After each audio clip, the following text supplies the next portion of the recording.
and and on the surface, it seems totally straightforward. I mean, the investigation was already done.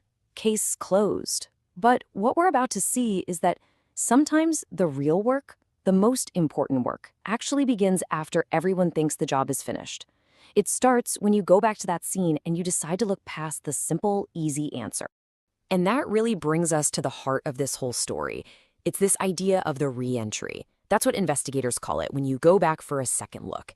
And, that's where your first assumptions, your initial hypothesis, really get put to the test. It's a dangerous time for a bad theory, that is. But for finding the truth, it's absolutely crucial. In this case, wow, it's a perfect example of why that matters so much. Okay, so let's set the stage. Where did this all begin? Well, the first investigation had already wrapped up. The reports were filed, everything was official, the cause of the fire was down in black and white. As far as everyone was concerned, this one was in the case closed pile. So what was that official cause? An accidental fire, they said, from careless smoking. And look, that makes sense, right? It's a pretty common cause, happens all the time, sadly. So on paper, it looked totally open and shut. But the scene itself, it was about to tell a very different story. See, when investigators went back for that all-important second look, that re-entry, the whole official story just started to fall apart. The actual physical evidence, the burn patterns, the little details hiding in the soot, it started to argue with that nice, neat conclusion they'd come up with. And this new investigation, it all started with one little thing, an anomaly, a clue, just sitting there on the floor. It was the kind of detail that's so easy to miss, especially if you think you already have the answer. But this one little clue, it was the key that was about to unlock this whole thing. And here it is. What did they find? A red plastic container, just sitting on the floor in the middle of the burn area. Now, the key phrase here is distinctly melted. We're not talking about a little bit of scorching or some soot. No, this thing had been hit with some serious direct heat right there on the floor. And right away, that raises a huge question. Think about it. A fire from a cigarette, that usually starts slow, right? It smolders in a couch or a mattress, up high. It just doesn't generate that kind of intense, focused heat needed to melt a plastic container sitting out on the floor. So this one piece of evidence, this one little container, it just didn't fit the story. It was a total anomaly. Okay, so with the whole careless smoking theory now looking pretty shaky, the investigators had to get creative.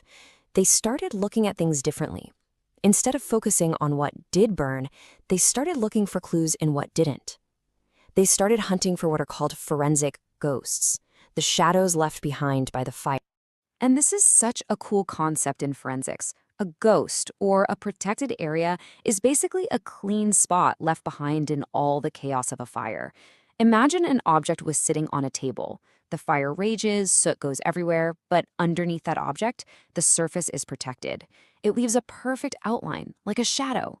These ghosts are basically a map of what the room looked like during the fire. So, with that idea in mind, they found their next big clue.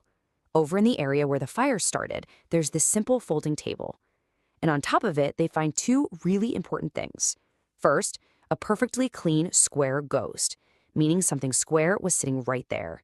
And second, underneath that ghost, there's a direct contact burn mark on the table itself.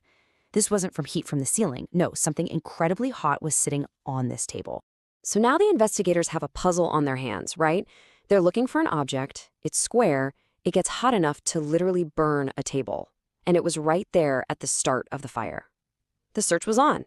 And where they found it? Well, it wasn't a pretty strange spot. Their search led them to a microwave oven. But here's the weird part. It wasn't on the table with the burn mark. It had been moved. It was now sitting on top of the fridge, kind of away from the main fire area. But you could tell it had definitely been in the fire. And this is where all the pieces just click into place. You look at the microwave and it's got heavy thermal damage right on its control panel. It even has its own little ghosts on top, circular ones from where some jars must have been sitting. But the real clincher? The base of the microwave was a perfect match for that square ghost on the folding table.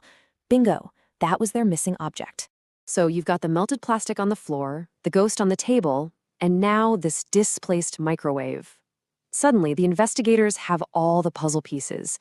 They can finally toss out that old, simple, careless smoking story and build a new timeline, a new hypothesis that actually fits all the evidence. And this new timeline looks completely different. Here's how it likely went down. Step 1. The microwave just sitting on that table malfunctions and catches fire. Step 2. The resident sees this, panics, and tries to move the burning appliance. Now, in the process of trying to move it, some burning stuff, maybe some towels he used to grab it, gets knocked or thrown onto the floor, and that is what caused the intense heat at floor level, melting that plastic container and starting the bigger fire that spread through the room. And if you need one more piece of proof, here it is. This is the one that seals the deal. The medical reports for the resident showed he had burns on his hands. Now, the old careless smoking theory, it has no explanation for that. But trying to grab and move a burning hot microwave, that explains the hand burns perfectly. I mean, when you put the two theories side by side, the difference is just night and day. The first theory, careless smoking, it just left all these questions unanswered. The melted plastic, the ghost on the table, the burns on the hands, none of it made sense. But the new theory, appliance failure, it explained everything. Every single weird detail, every anomaly, suddenly had a logical place in the story. And really, that's the big lesson here, isn't it? An investigation like this, it's a science. It's not about just finding an answer, especially not the easiest one. It's about finding the right answer. It's about testing your ideas against the cold, hard facts and being totally willing to say, nope, my first idea was wrong, and starting over until everything fits. It really makes you think, doesn't it? How many other simple stories out there, in all kinds of situations, would completely fall apart if we just took that critical second look? It just goes to show you, sometimes the real story, the true story, is hiding just below that first easy answer.